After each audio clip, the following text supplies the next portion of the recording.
Voilà, bonjour Bandeko, bonsoir. Nazo pesa moi toli muke kaka, toli du jour par rapport à makambo tozo mona na media na biso ya ba congolais. Bandeko na sisi msala avana kenda kuna zwi moi idée muke moko na lobelango par rapport ya eloko ezolo bama na media na biso papa azate. Mes amis, bon l'homme africain, l'homme noir en général a ebi ko manipuler moi si tala ndenge bazo manipuler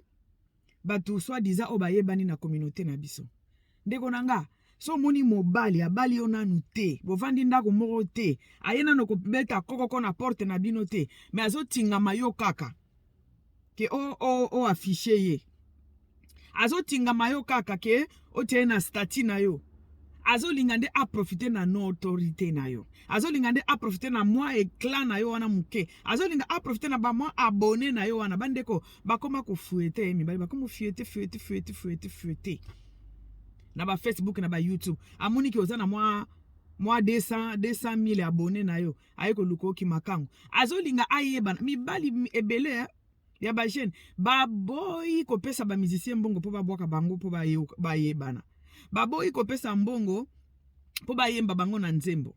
po ayebiki yo okotaka tous les jours na Instagram na TikTok okota tous les jours na YouTube okota toujours na Facebook. Donc soki boza na ye moi sina mobali obanda ko tanga ka kombo na ye gratuitement mobali aye penza po na série to lo banana mobali penza aye po abala yo mobali série est-ce que mobali na osenga yo akosenga yo tie na stati posa nango nini mibali wana bandeko nanga basi bo fungola miso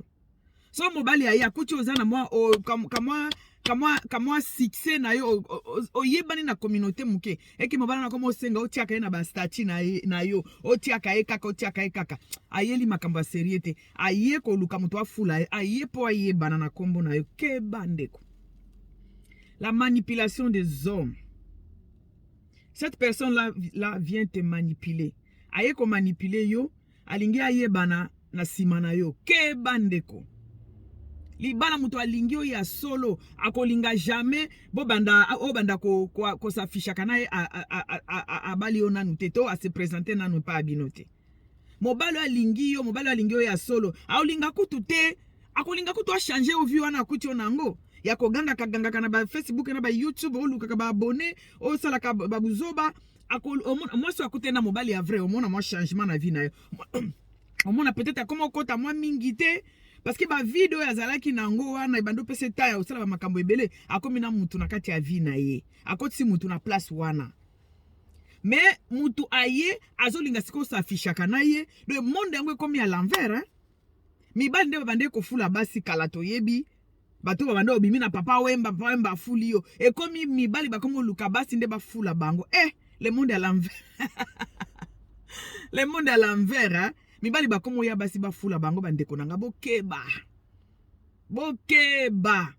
mibali baparese bazana nzela bokeba mobali penza zolinga yebana na se ya mwasi mobali azoluka asala tout po bato balobela ye na se ya na sima ya mwasi pare que soit disant fiancé na yo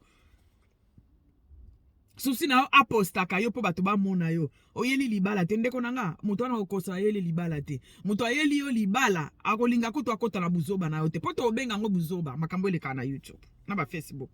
na ba Instagram na ba TikTok mobali penza ya sérieux penza mobali ya sérieux penza mobali bakata ngenga ayeko linga yo azolinga ko mama ya bana na yaya bande suko fula ye nanu musala ebele makasi boya pesi yo nde fula ye nanu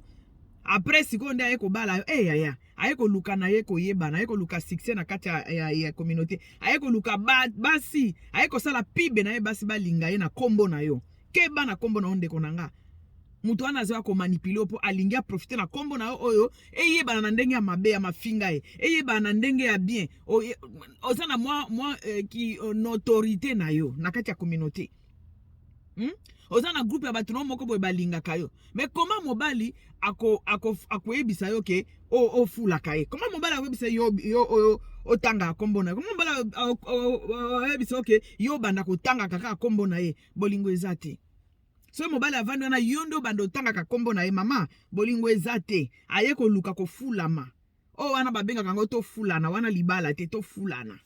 de aye o fula ye aye obimisa ye na kati ya bikoke na ye azala ye kuna na kati ya lidusu ya ndako na ye wana vandaka bato bayebi ye te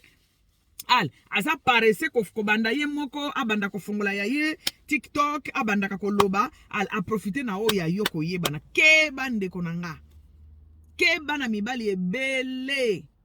bazoya bayoluka kofulama na bana basi oyo baza na mwa kombo baza na mwa autorité na communauté bazoya kolinga bango po vrai mobali akoya sima ya mwasi te ke mwasi afula ye jamais de la vie so moni mobali azoya yo nde ofula ye yaya keba mobali ayeke yo nde ofula ye yo nde opostaka ye oposte ye na nini na page na yo juste po azoluka bato bayeba ye ayebana na kombo na yo alelera koya kosisa makambo na ye abali mwasi na ye kombo na ye etangami bomoni makambo basalaki manikete kombo na ye kotikala kotangama na mwasi na yo akobala yo bimi ridicule bokebaka bana basi bokeba mibali bazwa po bofula bango en tout cas ezali ka conseil du jour bino boyoka na bino pete me biso tolobaka na biso kaka ok bino bozoyoka te biso pe tozoloba te biso pe tozoloba kaka topesaka bino ba conseil